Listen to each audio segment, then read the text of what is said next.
바벨론 포로 생활과 신앙의 인물, 포로에서 나온 인물들, 이렇게 오늘 주보에 보면 오늘 설교 제목이 나왔는데, 포로에서 나온 인물들, 좀 부제를 정하면 바벨론의 포로 생활과 신앙의 인물이라는 제목으로 스가랴서를 읽었습니다.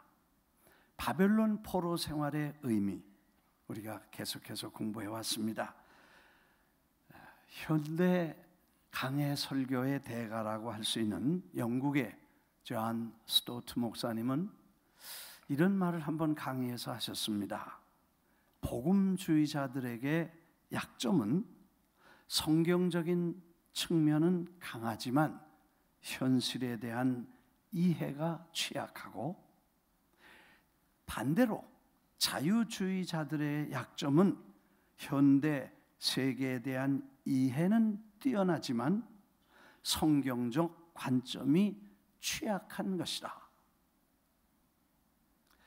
다시 말하면 성경은, 복음주의자들은 성경 말씀은 잘 이해하고 성경을 가리키는데, 그 성경을 세계 현실 문제와 세계 여러 가지 중요한 이슈들에 대해서나 현실에 대해서는 전혀 연결이 안 되는 성경적 얘기를 하고 있다는 약점을 가지고 있고, 또 자유주의자들은 성경은 별로 중요하지 않고 동성연애라든지 동성애 문제라든지 환경 문제라든지 인권 문제라든지 무슨 이런 현실적인 문제를 집중적으로 다루면서, 그래서 성경적 관점이 취약하다는 게 이 사람들의 약점이라는 것입니다. 그래서 그분은 계속해서 이렇게 말했습니다.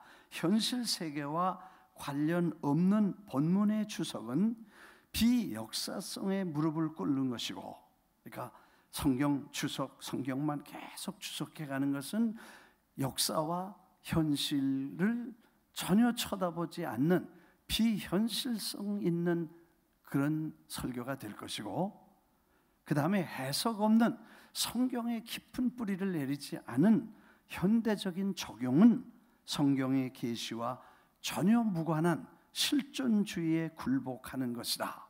이렇게 그분이 결론을 지어 말했습니다. 대단히 중요한 얘기인데, 성경은 오래된 책이지만 지금 우리에게 말씀하실 하나님의 말씀은 무엇인가를 센시티브하게 둘을 같이 엮어갈 수 있는 게 강해 설교의 가장 중요한 키포인트다는 말씀을 한 것입니다. 사실 그렇습니다. 예레미야 설교를 하면서, 예레미야는 오래전의 사람입니다. 그리고 성경에 나온 지금 포로 시대를 말한다면 지금 금년이 2017년인데 2017년 플러스 주전, 그러니까 기원 전 537년 8년 사이의 일이니까 2017년 플러스 537을 하면 2555년 전의 일이고, 거기다가 70년 포로 생활을 포함시키면 2625년 전의 이야기입니다. 지금 얘기하는 얘기들은 2600년 전의 얘기들을 지금 하는 것인데, 오늘 우리에게 이게 무슨 의미를 주고 어떻게 이것을 해석할 것인가 하는 것은 대단히 중요한 이야기입니다. 그걸 바로 이해해서 2000년, 3000년 전의 얘기지만 역사를 거슬러 동일하게 일하시는 하나님의 생각과 방법, 하나님의 뜻과 당신의 백성을 통해 어제든 오늘이든 과거든 현재든 동일하게 일하시는 하나님의 방법과 생각과 의지를 오늘 우리는 어떻게 그 기록된 하나님의 말씀에서 찾을 수 있냐는 게, 이게 이제 우리가 설교자의 고민이고 우리가 다 같이 집중해야 될 내용들인 것입니다. 특별히 성경을 본다면 성경 구약에 39권이고 신약은 27권인데 그 39권을 분석해 보면 창세기서부터 모세오경, 출애굽기, 레위기, 민수기, 신명기 5책이죠. 그 다음에 역사서는 여호수아, 사사기, 룻기, 사무엘 상하 또 5책입니다. 그렇게 해서 10책 플러스 시가서라고 해서 욥기, 시편, 잠언, 전도서, 아가서 이 15개 책을 제하면 나머지 24권은 전부 우리가 지금 주제를 삼아서 얘기하는 포로 시대라는 데 포커스를 두게 됩니다. 물론 출애굽기도 애굽의 포로로 잡혀갔던 이스라엘 사람들의 포로는 아니지만 결국 나중에 포로로 잡히게 되고 출애굽을 하는 스토리가 있지만 이 하나님이 이스라엘 사람들을 포로로 잡혀갔던 스토리를 전후해서 쓴 책들이 24권 대부분이라는 것입니다. 그래서 앞으로 이렇게 하면 포로로 잡혀갈 것이다. 솔로몬 성전을 지어서 하나님 앞에 봉헌할 때 하나님께서 너희 백성들이 이렇게 하나님의 말씀을 잘 안 지키고 말씀을 떠나면 3단계로 징계한다는 말씀을 주셔서, 첫째는 하나님 앞에 이렇게 말씀을 떠나면 고생해도 수고해도 여러 가지 어려움이 없고 질병이 올 것이라, 고통을 받을 것이라. 그래도 안 되면 하나님이 2번째 2단계로 다른 사람들이 와서 사업과 곡식과 먹을 것들을 다 뺏어갈 것이라. 그래도 못 깨달으면 3번째는 다른 나라에 가서 포로로 잡혀가서 거기서 공부하고 깨닫게 될 것이다 하는 3단계 경계를 다 넘어가서 이제 하나님의 백성들이 포로로 잡혀가는 이야기들, 그리고 잡혀갔을 때 이야기들, 그리고 잡혀간 후에 돌아와서 했던 일들을 전부 적어내긴 24책에 기록된 책입니다. 그러면 이 성경 말씀은 사실 이 말씀이 시간적으로 오래됐건 아니건 간에 이것은 역사를 거슬러 일하시는 하나님의 말씀이고, 이 말씀이 하나님의 말씀이라고 우리가 생각한다면 이 말씀에 교훈한 말씀이 오늘 우리에게도 우리의 말씀이 되고 우리에게 주시는 말씀으로 깨달아서 지금 사는 우리가, 오늘 사는 우리가 이 말씀의 원칙대로 서서 하나님과 교제하고 배우고 깨닫고 회개하고 돌아서는 새로운 역사가 말씀 안에 있게 되시기를 주의 이름으로 축원합니다. 바벨론 포로의 결과, 말씀을 드렸듯이 첫 번째, 바벨론 학교를 통해서 유일하신 하나님을 섬기는 것이 얼마나 자랑스러운가를 전에 깨닫지 못하던 이 이스라엘 백성들이 예루살렘에서는 경험하지 못하던 그 새로운 경험과 하나님에 대한 간절함을 회복되는 축복을 받았다는 것입니다. 그리고 두 번째, 우상이 얼마나 헛되고 세상의 부귀나 물질이 얼마나 허황된 것인가를, 화려한 문명이라든지 아름다운 문화라든지 그런 세상의 찬란한 문화와 문명은 하나님 빼놓은 그 문화는 얼마나 허상이며 허무한 것인가를 이 사람들이 깨닫게 되었다는 것과, 세 번째는 말씀과 성전과 예배와 선택된 민족의 공동체의 소중함은 얼마나 중요한 것인가를 뼈에 사무치게 이 사람들이 배우게 되어서 결국 버드나무 가지에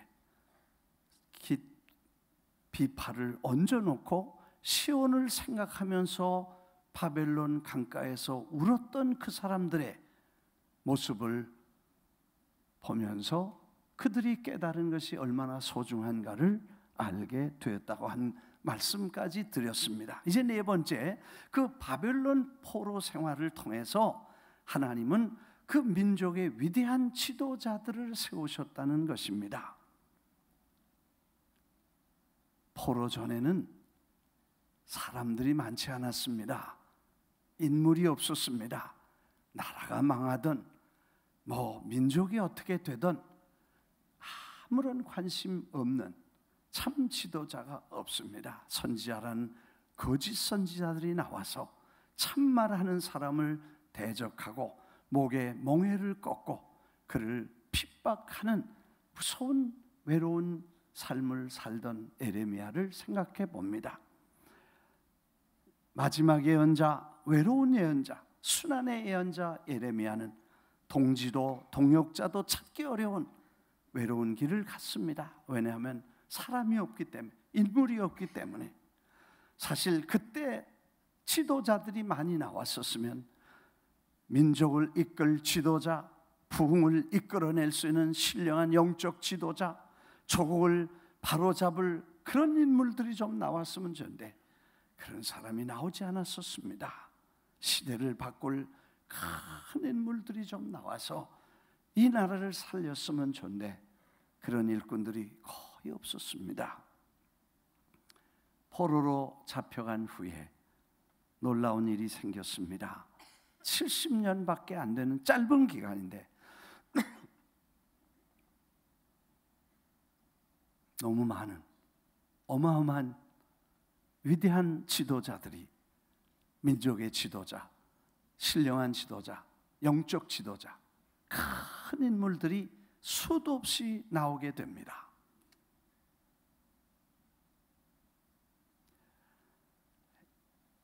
인물을 하나하나 소개를 하려면 몇 달이 가야 될 것 같습니다. 너무 많아요. 여러분, 우리가 성경을 한번 보시면 목록에 그 이사야, 에레미야, 에가 요 대선지라고 하는 몇 분을 제하고는 나머지는 전부 그 포로 시대를 거치면서 거기서 나온 인물들입니다. 에스겔, 다니엘, 호세아, 요엘, 아모스, 오바댜, 요나, 미가, 나훔, 하박국, 스룹바벨, 여호수아, 이런 지도자들이 정말 우후죽순처럼 큰 인물들이 쏟아져 나오는 축복을 받았습니다. 수백 년 동안 인물 없었습니다. 사무엘 나오고 몇 사람, 손꼽을 사람 나왔지만 인물 없는 그런 시대에 70년이 차고 나니까 고국으로 돌아올 때에 수많은 지도자들이 민족의 대이동처럼 포로를 데리고 3번에 걸쳐서 귀환할 뿐 아니라 와서 성전을 짓고 부흥을 일으키고 새로운 메시아 왕국을 준비하는 훌륭한 일꾼들이 나오게 됩니다. 그냥 오늘 두세 사람만 소개를 하겠습니다. 스룹바벨. 이 스룹바벨은 세스바살이라는 이 바벨론식 이름을 가진 동일 인물인데 마태복음, 예수님의 족보에 들어가게 됩니다. 마태복음 1장 몇 절이죠? 17절에 보면 그런즉 모든 대수가 아브라함부터 다윗까지 14대, 다윗에서부터 바벨론으로 포로로 잡혀갈 때까지 14대, 바벨론 포로에서 그 돌아온 때부터 예수님까지 14대, 그렇게 됐습니다. 다시요. 모든 대수가 아브라함부터 다윗까지 14대요. 다윗부터 바벨론 사로잡혀 갈 때까지 14대요. 바벨론으로 사로잡혀간 후부터 그리스도까지 14대라 그랬습니다. 그래서 세 그룹이 있는데 아브라함의 그룹, 다윗까지, 그리고 다윗서부터 시작해서 바벨론 포로 때까지 한 그룹, A그룹, B그룹, 그리고 바벨론 포로에서부터 예수 그리스도까지 또 다른 그룹, 세 제너레이션, 그 지니얼러지를 그렇게 세 개로 나누었는데 그 두 번째 그룹의 두 번째인지 세 번째 스룹바벨이라는 사람의 이름이 나옵니다. 이 사람은 아마 요시아의 후손 왕족인데 바벨론에서 태어난 것 같습니다. 다니엘은 사실 잡혀갈 때에 10대 소년이었습니다. 나이가 꽤 오래 장수하셨어요. 15살, 14살이었다면 70년 동안 살았습니다. 그러면 84세가 되었고, 포로에서 해방되어서 귀환할 때 나이 많으셔서 그런지 바벨론 남아 있었던 것 같습니다. 그래서 한 6년인가 8년 후에 이 다니엘 선지자는 바벨론에서 돌아가신 것 같아요. 그러니까 93, 4세까지 살으셨습니다. 정말 대단한 인물이었는데, 그런 시간으로 볼 때 바벨론의 포로로 잡혀간 때부터 예수님까지 70년 찼는데, 이 사람은 그 다니엘처럼 잡혀간 사람이 아니라 잡혀간 사람들 속에서 태어난 새로운 인물이었는데, 그가 정말 대단한 지도력을 발휘해서 첫 번째 이스라엘 사람들이 고국으로 돌아올 때에 이 스룹바벨과 여호수아는 같이 와서 이 백성들을 데리고 고국으로 돌아와서 무너진 예루살렘 성전을 건축하는 일을 시작합니다. 사실 놀라운 것은 하나님이 바벨론에 무너진 성전을 스룹바벨이 다시 성전을 재건하지요. 인물이 없으면 잘 지어 영화롭던 성전도 무너지고, 인물이 세워지면 무너졌던 성전도 다시 세워지는 역사가, 그래서 건물이 중요하지 않고 이렇게 훌륭한 인물들이 나오면 나라도 살고 하나님의 일도 사는 것이라. 아멘. 그래서 성전이 3번 세워졌는데, 하나는 솔로몬 성전, 그렇죠? 바벨론에게 무너졌죠. 그 다음에 수룹바벨 성전이라고 하는데, 완전히 무너진 성전을 수룹바벨이 돌아와서 그 터에다가 옛날처럼 그런 화려한 성전보다는 아주 간소하고 단출한 성전을 세웠지만, 이전 영광보다 더 큰 영광을 드러내는 스룹바벨 성전이라고 이름을 붙인 2번째 성전이었습니다. 그 다음에 3번째 성전이 있는데, 스룹바벨 성전이 낡아질 때에 헤롯이 와서 건축가니까 건축의 열정을 가지고 성전을 그가 회복시켜서 수리를 해서 헤롯 성전이다, 헤롯이 수리한 성전이다, 그래서 성전을 3번 짓게 됐다, 그런 말이죠. 물론 4번째 성전은 에스겔이 환상 속에 보았던 환상의 성전, 이거는 아마 이 땅에 지어질 것이 아닌 그리스도가 오실 때 영원한 하나님의 집에서 영광스럽게 지어질 하나님의 거룩한 성전의 모습을 표현하지 않았는가, 그렇게 생각이 됩니다. 아무튼 이 4번째 성전은 우리가 아직 볼 수 없지만, 역사에서 3번째 성전이 스룹바벨 성전이 바로 그분이 돌아와서 세워놓은 성전입니다. 한 분 한 분의 실력, 한일, 성과, 그리고 장단점을 다 분석해서 어떻게 훌륭한 일꾼이 이렇게 나올 수 있었는가를 분석할 수 있는 기회가 있다면 그건 시간을 많이 요하는 작업입니다. 여러분들이 연구를 해보시길 바랍니다. 그 다음에 2번째 에스라, 오늘 이 에스라서에 나오는 에스라입니다. 이 사람도 아론의 계보 제사장, 곧 제사장 그룹입니다.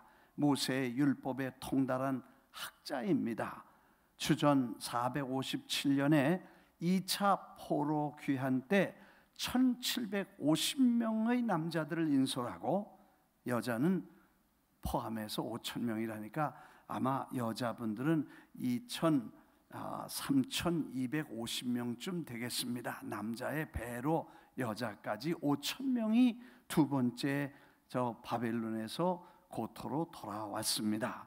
그때 이 총독은 아니었지만 왕에게 특별한 신임을 얻던 재무 특권과 관리를 임명받아 가지고 이가 다시 고국으로 돌아오는 지도자였습니다. 아무튼 뭐 다니엘로 시작해서 스룹바벨로 시작해서 에스라로 시작해서 여기 나온 수없는 일꾼들이 그 포로 기간 동안에 걸출한 인물들이 나왔다는 것이 지금 우리가 주장하고 또 관심 있게 봐야 될 내용들인 것입니다.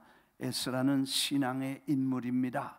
그 왕에게 신임을 받아서 5,000명의 사람을 데리고 그 몇 달 걸리는 길을, 지금처럼 뭐 기차가 있는 것도 아니고 추록이 있는 것도 아니고 다 짐승을 데리고 걸어서 가족들과 애들을 데리고 이주를 해야 되는 긴 여행 길에 이 나라 저 나라를 거쳐가야 되기 때문에 위험하고 전쟁의 위험이 있기 때문에 그 왕이 내가 사람 군사를 보내서 무사히 도착할 수 있도록 도와주겠다고 건의를 하니까 이 에스라는 하나님이 우리를 지켜주시니까 호의는 고맙지만 거절합니다. 그리고 거절하고 그냥 믿음으로 갔던 신앙의 사람이었습니다. 대단한 것입니다. 5,000명을 거느리고 그 많은 위험한 길들을 믿음으로 가겠다고 떠난 그 사람, 그리고 돌아와서 하나님의 성전을 짓고 성전을 돕고 그리고 큰 부흥을 일으켜서 수문 앞에 사람들을 모으고 그 다음에 나무 강단을 짓고 설교를 외치고 그 다음에 성경의 율법을 하고 사람들은 아멘 아멘 하고 통곡하고 울면서 기도하고 아침부터 저녁까지 그 다음날 또 모이고 대각성 운동을 일으킨 영적 지도자입니다. 이런 인물들이 많이 나왔다는 것입니다. 그래서 에스라는 느헤미야와 함께 예루살렘과 유다 백성의 부흥운동을 전개하고 율법을 가르치며 회개 운동을 주도했던 영적인 지도자였던 것입니다. 또 우리가 빼놓을 수 없는 사람 하나 있다면 느헤미야인 것입니다. 그는 술 맡은 관원으로 있다가 주전 445년에 이스라엘 백성들을 세 번째 귀환할 때 다시 데리고 오게 됩니다. 에스라 얘기가 나왔으니까 조금만 더 하고 넘어가겠습니다. 이 에스라서를 공부하면서 전에도 우리가 공부했지만 이 에스라가 얼마나 정확한 사람이며 그 다음에 조직적인 사람이며 그분이 통계적인 사람인 걸 알 수 있겠습니다. 보니까 사람의 숫자, 그때 돌아왔던 사람들, 가족수, 부족들, 가족들 숫자를 전부 계산해서 다 기록해 놨습니다. 여기 보면 우리 한국말로는 뭐 945명이요, 760명이요, 642명이요, 623명이요. 그런데 영어에 보면 그냥 아라비아 숫자로 써서 다 한꺼번에 보이는데 무슨 수학 교재 같습니다. 1250, 320, 725, 345 이렇게 쫙 썼어. 이거 다 조사해서 다 기록했습니다. 그래서 통계를 보니까 사람 숫자는 42,360명, 종은 7,337명. 그러니까 그 데리고 있던 종들까지 다 데려왔으니까 백성과 종들의 통계까지 냈습니다. 그리고 사람들뿐 아니라 재산에 금은 얼마, 은은 얼마, 뭐 재산이 뭐 얼마까지 그 성전에 있던 그 다 조사하고 그릇 숫자까지 다 계산을 하고 나중에 보니까 짐승까지 계산을 했어. 말이 735, 노새가 245, 낙타가 435, 나귀가 6,520명, 20마리, 명인지 말이지 말이. 하여튼 이렇게 해가지고 오다가 새끼 난 나귀 새끼까지 다 계산을 해가지고 전부 기록을 해놨어. 야, 이렇게 기록이 있으니까 우리가 지금 이거를 보고 그게 뭐다, 몇 명이다 이렇게 알 수 있는 것처럼 이렇게 잘 훌륭한 지도자들과 인물을 하나님이 고난을 통해서 내셨다는 것입니다. 느헤미야는 술 맡은 관원이었는데 탁월한 행정력과 조직력을 갖춘 지도자였다는 것입니다. 여러분 아시는 것처럼 그 느헤미가 와서 52일 만에 성벽을 다 쌓고 혼란스러웠던 사회를 다 정리하고 외부의 침략을 받았던 모든 걸 정리하고 안정된 후에 그 다음에 부흥운동, 회개운동이 일어났다. 우리가 그런 순서를 봤죠. 그러니까 그만한 인물들이 그때 다 나왔다는 것입니다. 페르시아의 초대 왕은 고레스였고 그때 포로 귀환을 명령했고 후임 왕 감비세스는 스룹바벨 성전을 건축 시작할 때의 그 왕이었고 다리오 1세는 아하수에로의 아버지였습니다.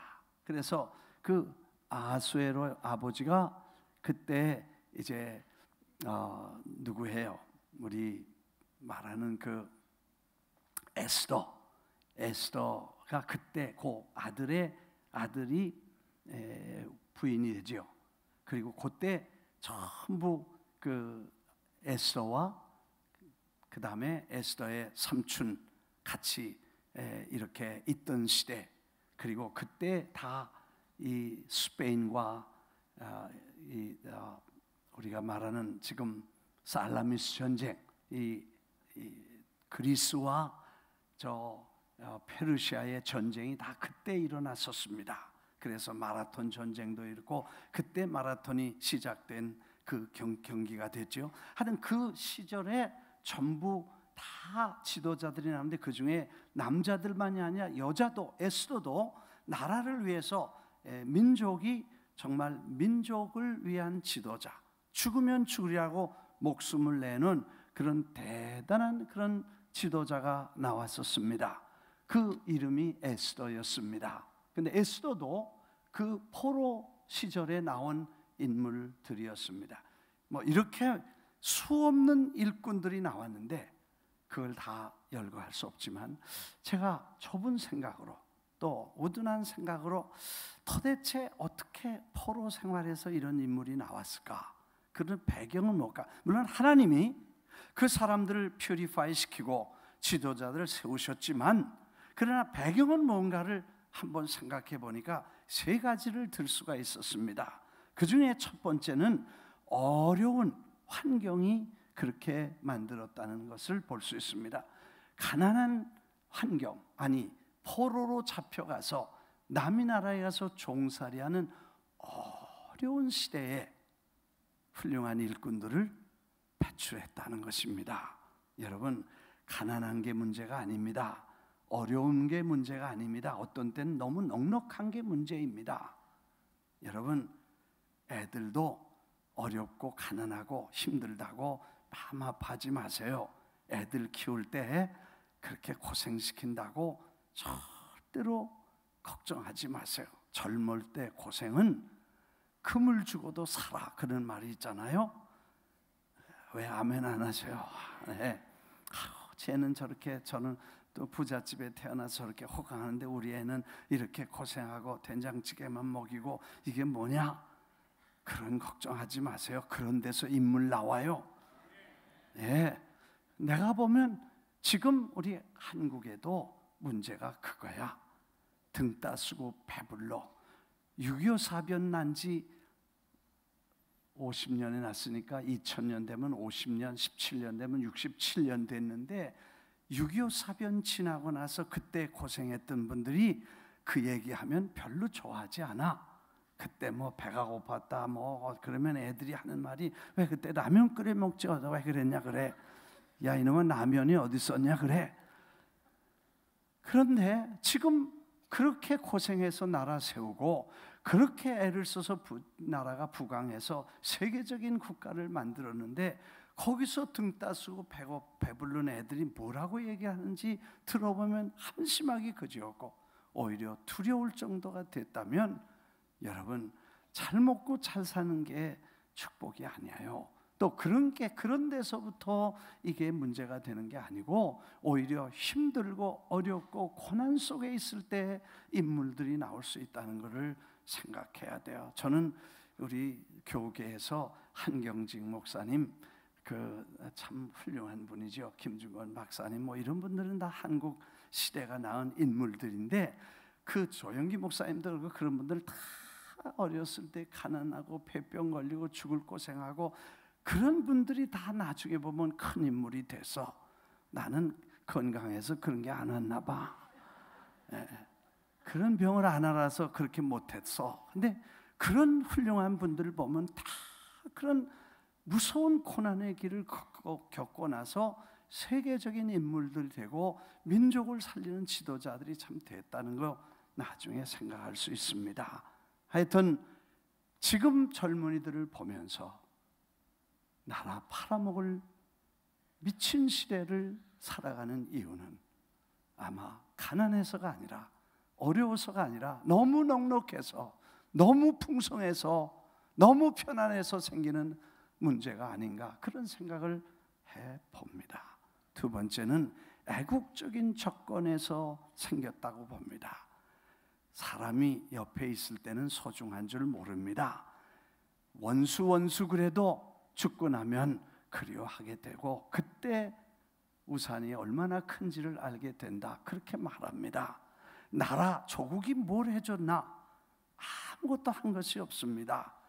그렇지만 조국을 잃어버리면 그 조국이 얼마나 소중한 것을 알게 되듯이, 36년 동안 일본의 나라를 뺏긴 후에 그때 대한민국에는 위대한 애국자들이 쏟아져 나왔고, 신앙의 인물들이 나왔고, 조만식 장로라든지 이승재 선생이라든지 서재필 박사, 김구 선생, 이승만 박사, 독립유관순 열사같이 위대한 인물들이 많이 나와서 나라를 살리려고 했던 애국심의 인물들이 나왔다고 한다면, 아마 바벨론의 포로로 잡혀가서 나라 없는 소름을 겪음으로 하나님의 나라를 세울 위대한 일꾼들이 거기서 나왔다고 봐야 된다는 것입니다. 그래서 수많은 민족 지도자들이 나라의 앞날을 결정할 중대한 이런 인물들이 쏟아져 나온 바벨론 학교는 중대한 하나님의 계획과 설계 속에서 성공적으로 훈련을 마쳤다고 보아야 될 것입니다. 세 번째 조건이 뭔가 좀 생각해 보니 세계적인 비전이라는 것입니다. 에집트의 훌륭한 문화를 경험한 모세는 40년 연단 후에 그는 바로 앞에 서서 세계를 움직일 거대한 바벨론 이 애굽 제국의 바로 앞에 서서 내 백성을 보내라고 외칠 담대한 세계관이 생겨지게 된 것입니다. 사도 바울은 헬라의 현대 문화 중에 정신세계의 근본이 된다고 하는 세큘러리즘의 핵심이 된 헬라의 문화를 경험하고 철학을 통달하고, 그리고 복음을 받아들인 후에 세계적인 깊은 영원한 복음의 핵심을 이해하고 영원한 복음을 선포한 위대한 인물이 된 것처럼, 당시에 바벨론 문화를 피난 가서 포로 잡혀갔지만 보고 배운 것들이 전부 세계적인 문명과 문화 속에 하나님의 나라와 함께 그걸 본 이 지도자들이 훌륭한 지도력을 발휘할 수 있었다고 보는 것입니다. 다시 말씀을 드리면 바벨론의 문명, 당시에 벌써 우리가 쓰고 있는 이 달력을 다 만들었으니까요.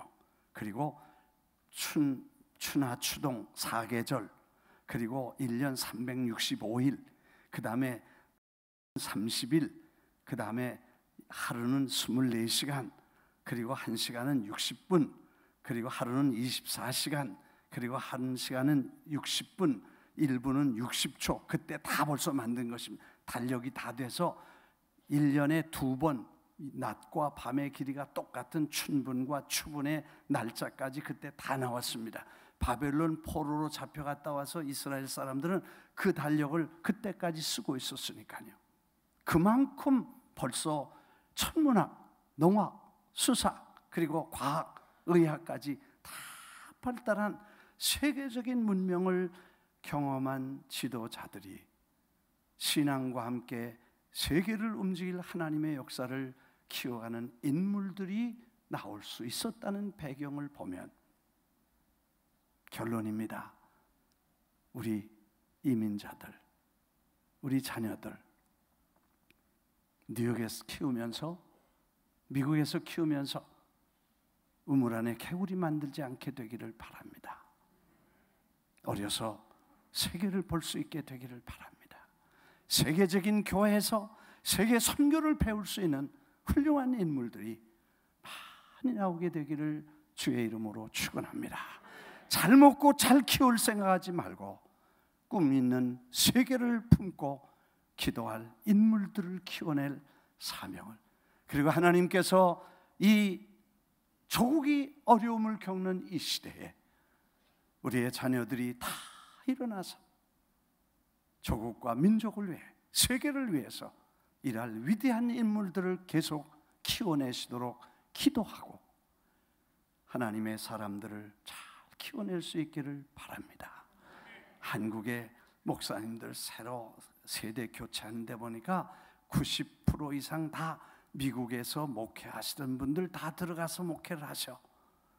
이거 우연이 된 거 아니고 그 인물들이 미국에서 세계적인 개념, 국제 감각, 언어, 문화, 이런 국제 의식을 가지고 있는 분들이 한국에 가서 한국 교회에 리딩하고 있다는 것은 우연이 됐다고 말하지 않고 오히려 그것이 하나님이 이민 보내서 어려움과 고난, 1세대는 고생하고 수고하고 애썼지만 우리의 자녀들은 어디 가든 꼭 무슨 큰 인물이 안 돼도 있는 직장에서, 있는 사회에서, 있는 커뮤니티에서 어딜 가든지 그 한 지역과 사회를 변화시킬 신앙의 사람들로 하나님이 키워가실 줄 믿습니다. 그래서 우리가 지금 이 역사를 다시 보면서 성경의 오랜 얘기지만 오늘 우리가 이 고난의 시대에, 그리고 이 고난과 눈물 뜨거운 1세대가 지나며 다음 세대들 속에 큰 인물들이